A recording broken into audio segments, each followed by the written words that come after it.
Hello, I'm Jeff Paur, senior writer with RealTime Fantasy Sports, and welcome to another edition of the RealTime Fantasy Sports Show. On today's show, we are going to recap the Champions Draft, which takes place every season here at RealTime Fantasy Sports. We invite the top-rated fantasy players from our site to participate in this league.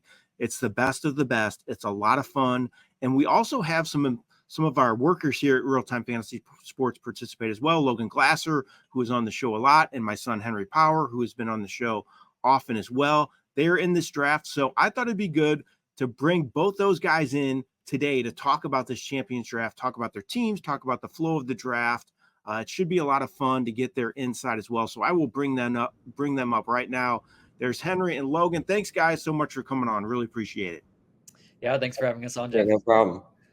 Yeah, this draft, guys, it's always a challenge and a lot of tough competition in here. And I guess a lot of it has to do with where you're picking, with how you want to stack your team. So that'll be my first question. Like with the way you guys were in the draft, Henry, I'll let you go first. You picked sixth. What was your kind of thought process going into the draft, how you wanted to stack your team up? Well, I really tried to go with the flow of it. I mean, it's hard when you're picking in the middle because different things happen all around you. I like to pick towards the back end of the draft, but this was certainly different. I had to make some different picks in my usual drafts, but they ended up well.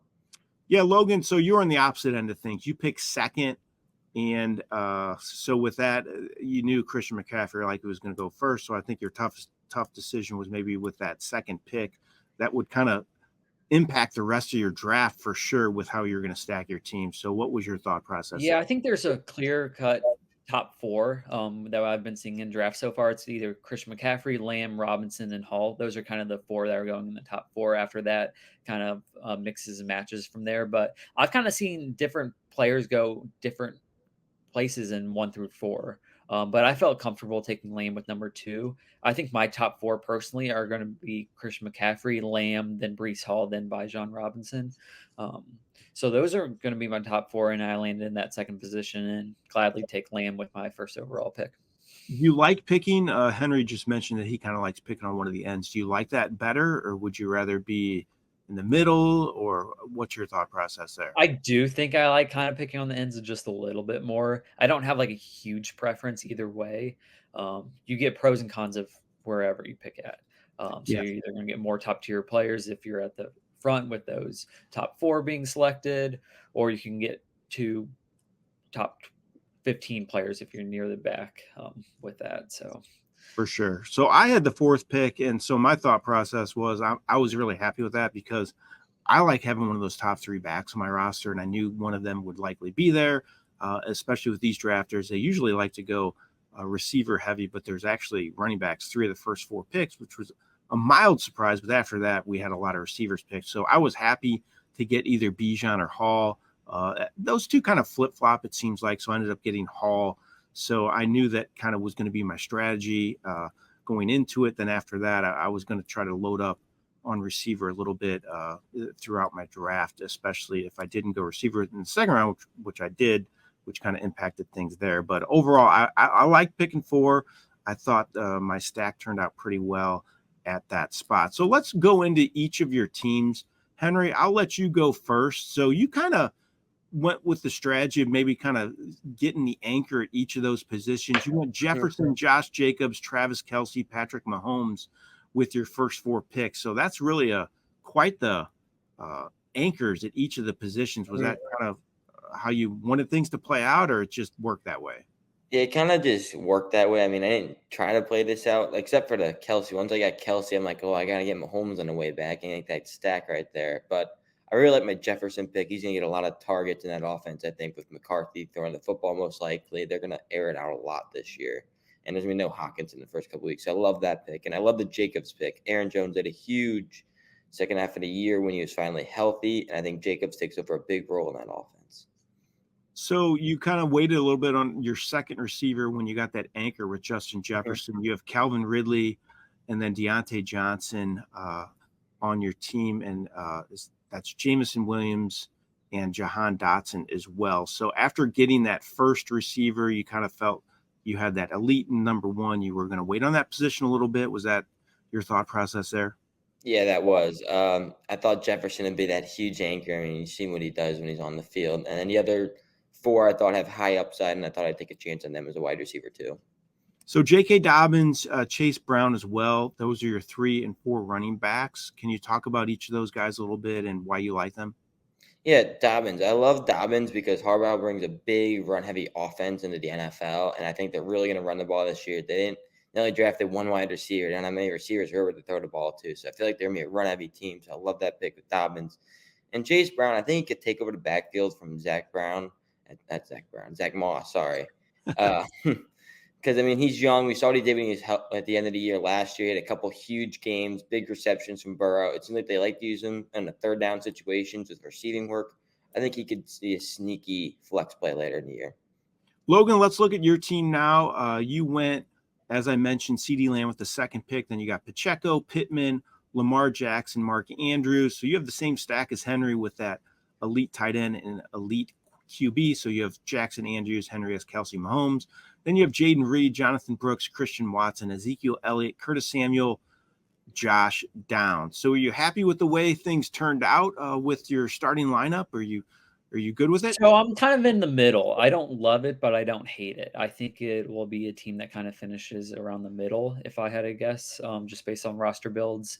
There are some players I really liked and some players I wish fell to me. I really wish Drake London fell to me in that third round. He got picked right before I got Pittman.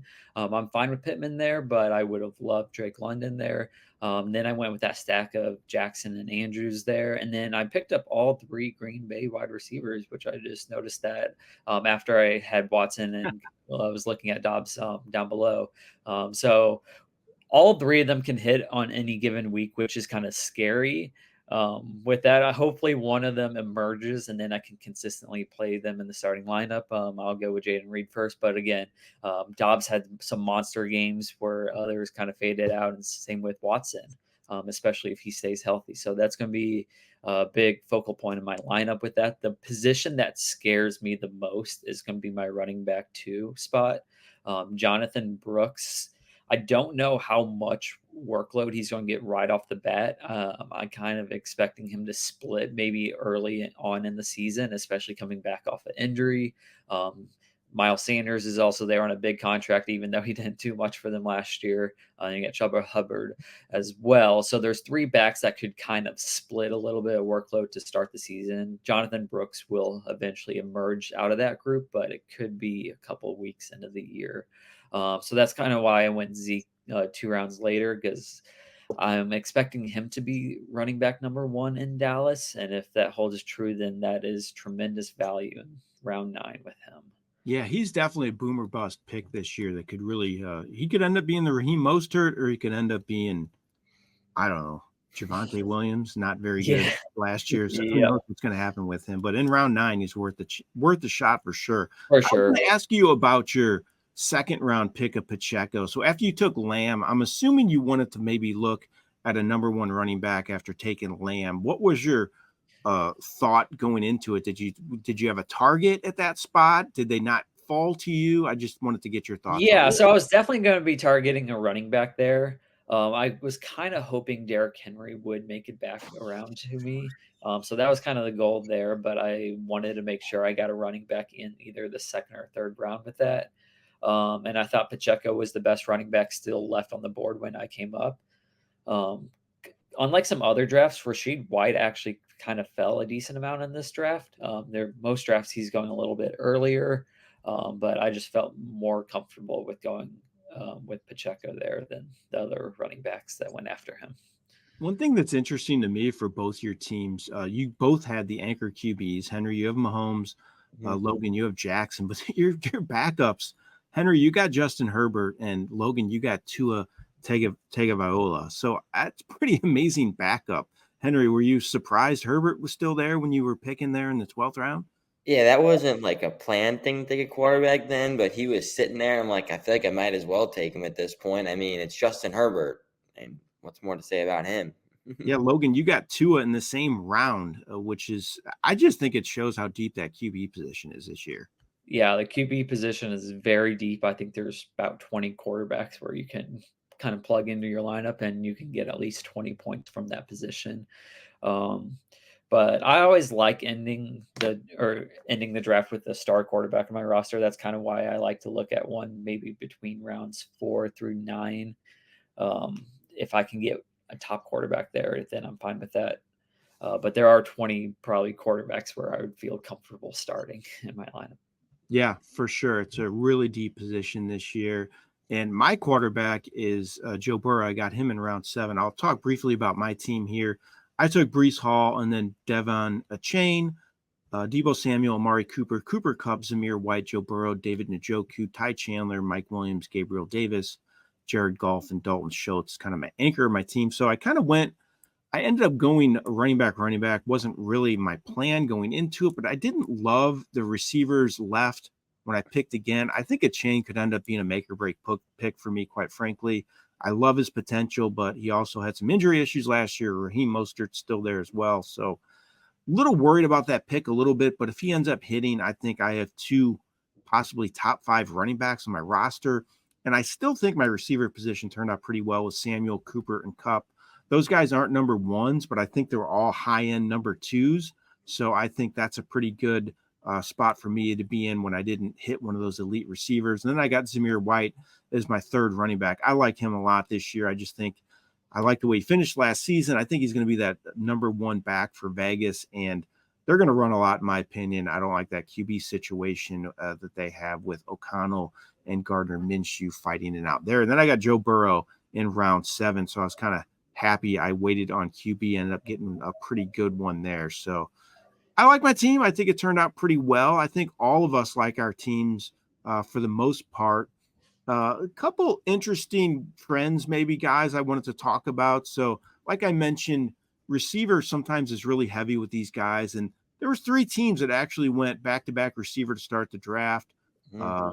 The Krusty team, Bubbles Army, and the Suncoast. Suncoast, I will say, is the defending champion. So Ralph Schiavon won the league last year. He actually went 3 straight receivers to start the draft: A.J. Brown, Garrett Wilson, Mike Evans. And then he took Jalen Hurts in round 4. So he did not have a running back on his roster until round 5. Can you guys do that? Is that scary? He's the defending champion, so he must know what he's talking about. Obviously, he's a great player on our site, but man, that's an interesting strategy for sure. Yeah, it's a little bit scary. I feel more comfortable with it in best ball. That's kind of where the zero running back approach kind of came from on best ball leagues, where you would go top receivers heavy, and then you just load up on running backs, hoping kind of one of them emerges into that role, whether it's with an injury or play. So I definitely feel more comfortable with that in a best ball league, but in a redraft league, or just a normal managed league, it's kind of hard for me to wait that long on a running back. Yeah, I can't do that. I'm just old school, I guess. Henry, you have any thoughts on going a receiver to start the draft? Can you do that at all? Do you like that strategy? I don't think I could do that. I mean, it's way too risky in my opinion. You could be stuck with some running backs that may not start. Like last year, another mid-round running back was Damian Pierce, and he lost his role immediately. Something like that could happen. I mean, you never know. It just seems a little risky for me. People like the security of the receiver position because it's a lot more sure than the running backs, like you mentioned with Damian Pierce, Henry. But I'm like you guys. I think I gotta try to have one of those anchor backs on my roster at least. So one other thing, we just talked about the Suncoast team. So he took Hurts over Josh Allen. Hurts was the first QB off the board. You guys, I don't have a problem with it. I just worry a little bit about Hurts and the tush push without Kelsey there this year. Maybe those touchdowns go down. Saquon Barkley's there as well now. So I don't know. I guess Allen has a lack of receivers, so he has question marks too. So Hurts over Allen. Any thoughts on that? I think I would go Allen over Hurts. Personally, I'm avoiding all of those. I think Lamar Jackson, CJ Stroud, Anthony Richardson are going to be the quarterbacks that I would be targeting if I am taking a top quarterback. But Holmes just didn't have a good year last year. I mean, it was probably under 20, or probably between 20 25 points per game. But I would probably take him around just after Hurts and Allen after that. But I'd be going for Lamar Jackson and CJ Stroud personally. Henry, any thoughts on Hurts going first overall? No, I don't need. I mean, I'm not. It's not that bad of a pick. I mean, if you think about it, they have a ton of weapons on offense, a new offensive coordinator. It's going to be different this year. Hurts could have a big year, and Allen, I worry about his receiver help. I mean, last year, if you looked at it, they ran the ball a lot at the end of the year, so we could see a tick up in James Cook's carries. So it could be a little less of a year Sure. as Josh Allen last year. The other pick that this isn't going to happen in every draft now, and I don't know if I can do it, but it's where he's going. It's Marvin Harrison. He went with the last pick in round 2. And this is not odd, Logan. You've watched a lot of drafts as well. This is where he's going now. If you want Marvin Harrison, you're gonna have to use a second round pick on him most likely. Are you okay with that? Personally, I'm avoiding it just because there's so many question marks. And if you're taking a player in that top 3 rounds, you kind of want security with that. So it's kind of going to be a make or break with that. And I would much rather feel comfortable with selecting another star player that's been established in the NFL. So that's kind of why I passed up on Harrison with that. Henry, what's your thoughts on Harrison? Do you okay with him there? Are you gonna do it? I think I would maybe do it. I mean, there is no one else in that offense or Kyler Murray to throw the football to. We've seen what Marvin Harrison was at Ohio State. He was the best receiver in the nation in college. I mean, he has a ton of upside. And looking at what was picked after him, I think I would have done it. In London and Pittman are both number ones in their offense, but I think Harrison's will be the better overall player in the NFL. And if he gets at targets like I believe he will, I think he'll be a stud.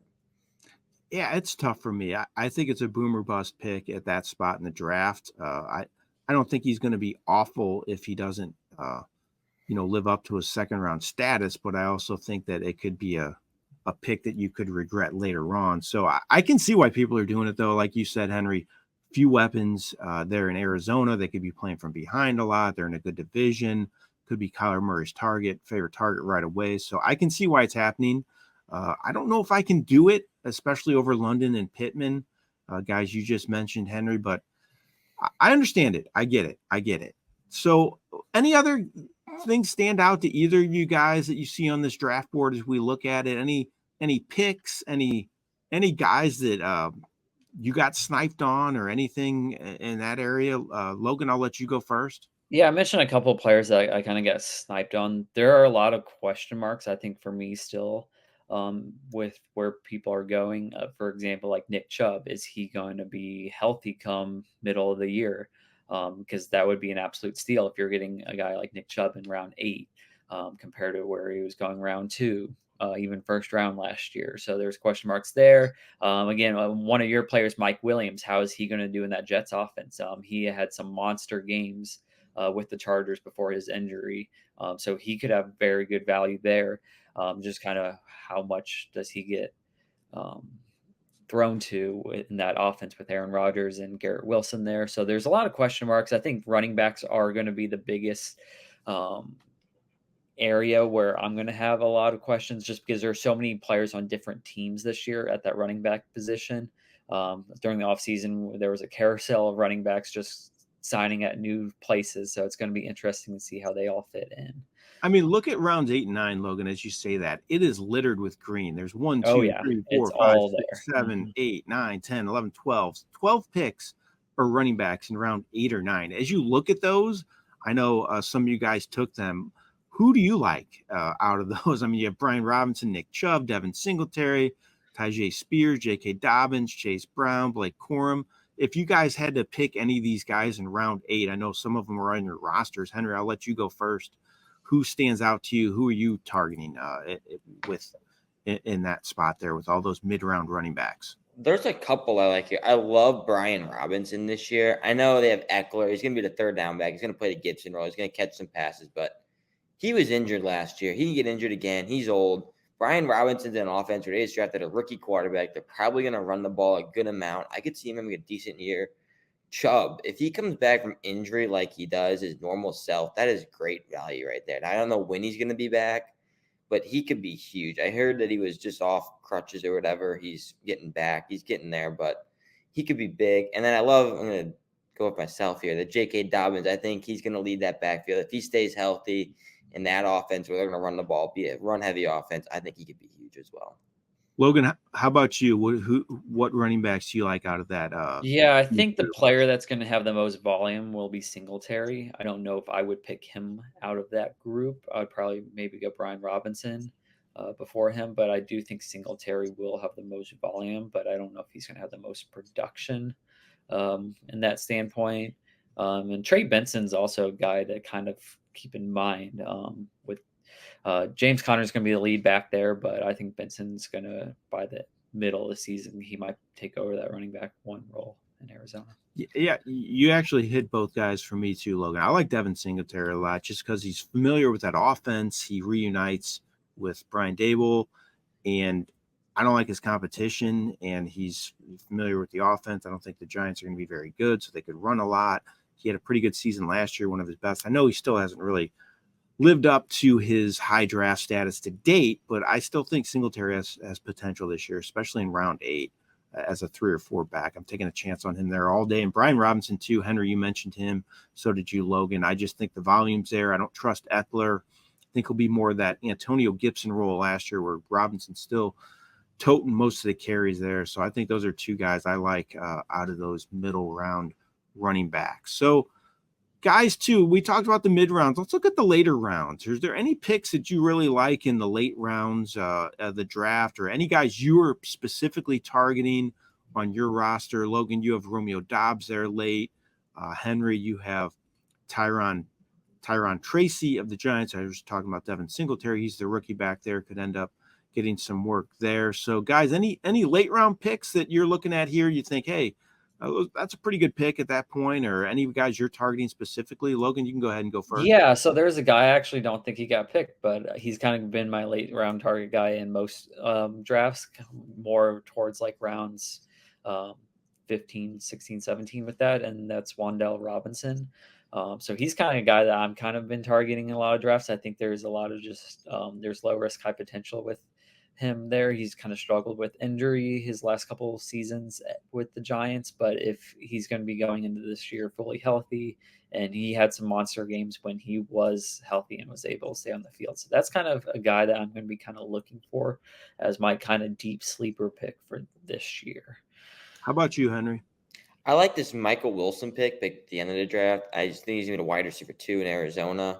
I know they have Marvin Harrison, but like you said, they're going to be down. They're going to throw the ball. I feel like they need another option. I think Michael Wilson could really fill that role. Yeah, I like that call. There's some good ones on the board, in my opinion. Demario Douglas is one of them I kind of like too. I don't think he was picked as I look at the draft. Maybe I'm missing it, but I don't know who's going to catch balls in New England, but I think he has the chance to catch the most. So that's one guy I've been taking a chance on. I like the Donnie Mitchell pick by the Tommy Gun team in round 14 as well. I think he could emerge as the number 2 opposite Michael Pittman. So I think that's a good pick also. And even guys like Xavier Leggetti, who I took, so I'll mention somebody on my team, but he was a high draft pick. He's going to get the chance there in Carolina. They upgraded their offense. I don't think Adam Thielen has much left in the tank. And Leggetti is there all the time, super late in drafts. And again, that could be a team that's playing from behind, and he could get some chances there. So those are 3 guys that I just mentioned there. I think I mentioned all receivers, so that seems to be a trend as well on dart throws for me late in drafts. Guys, we all like our teams, I'm assuming. It sounds like we do. But how about the rest of the league? Is there any team that you like besides yours that you thought did a good job in the draft that you think could be the team to beat before I let you guys go? Logan? Yeah, so I like always bet on Black as my favorite team. He started out with Barkley, Taylor, then Ayuk, Waddle, Kittle, Neighbors, Mostert. So I really like his first 5 rounds with that draft, even 6 rounds, because getting Neighbors in the 6th round is way good value, because usually he's gone a round or 2 before that. The biggest concern for me with his will be the quarterback position. He's got Trevor Lawrence and Watson. I do really like Watson as the number 2 quarterback. So I do think that's a really good pickup there with him. If he does stay healthy, runs the ball. As we know, that's the recipe for success for quarterbacks is QBs that can run the ball. So I really like that team and how he started the draft. Henry, how about you? I like this Horns team. I like the Gibbs and ETN pick. I think those are two great running backs at the start of the draft. And then you got Diggs and Devonta Smith. Two good 1-2 combo wide receiver, along with Richardson, like you just mentioned, Logan, at the running quarterbacks. Those are big to have. And if he stays healthy, I think he could be a great quarterback for fantasy. The one thing I'm looking at that I'm just seeing is he only drafted one tight end. That's TJ Hawkinson. And I don't know if he's going to be healthy to start the year. But, I mean, I still think his team's great. He drafted a lot of great late-round players. Keon Coleman, I like Nick Chubb, Moss, Godwin. I like all those picks. It's ironic. Both you guys picked it. Those were the two teams I was looking at. That's who I thought were the two best, in my opinion, when I was looking at all these teams, the teams that I thought were maybe the ones to beat. I'm going to go with Always Bet on Black as my favorite team in this draft for the same reasons Logan mentioned. My big concern is QB, though. I agree. Yep. I don't love Lawrence as a number one. He's not terrible, though. This could be kind of a make or break year for him. They upgraded at receiver a little bit. Two there in Jacksonville. Got Gabriel Davis, a big play threat there, to go with Christian Kirk. So maybe he puts it all together this year and he can be that elite number one, but I think he could end up being a platoon situation for his team. But I agree. I think his running backs are amazing. He has really good receivers as well. So I think this is a team that's going to be tough to beat every week. So Always Bet on Black. That's me and Logan's pick, and Henry went with the Horns, which I think is a good pick as well. Guys, a lot of fun talking with you about this draft. It should be a great season. Good luck to you guys in this league. And I really appreciate both of you coming on with me here today. Yeah, you as well, Jeff. Thanks, Henry. Appreciate it. All right, that was the Champs League recap here on RealTime Fantasy Sports. It's a great league, a lot of great owners. Maybe next year you can be invited if you are one of the top-rated players on our site. So you want to check it out. I'll continue to update it throughout the season, and all this info is in our free draft guide as well. We do articles on this league in the draft guide, so you want to check that out. It's actually freedraftguide.com is the link to see that. We have an app as well. It's available in Apple and Android as well. So you can search up the RealTime Fantasy Sports Draft Guide on there, and you can download it on your phone. It is a lot of content in there and a lot of great stuff to help you get ready for your league. So don't forget always to play in leagues here at RealTime Fantasy Sports as well. Go to RTSports.com. Click on that Money League link. You can see everything we have to offer on there. And thanks to all of you for watching this Champs League draft recap, and good luck to you in all of your leagues this year.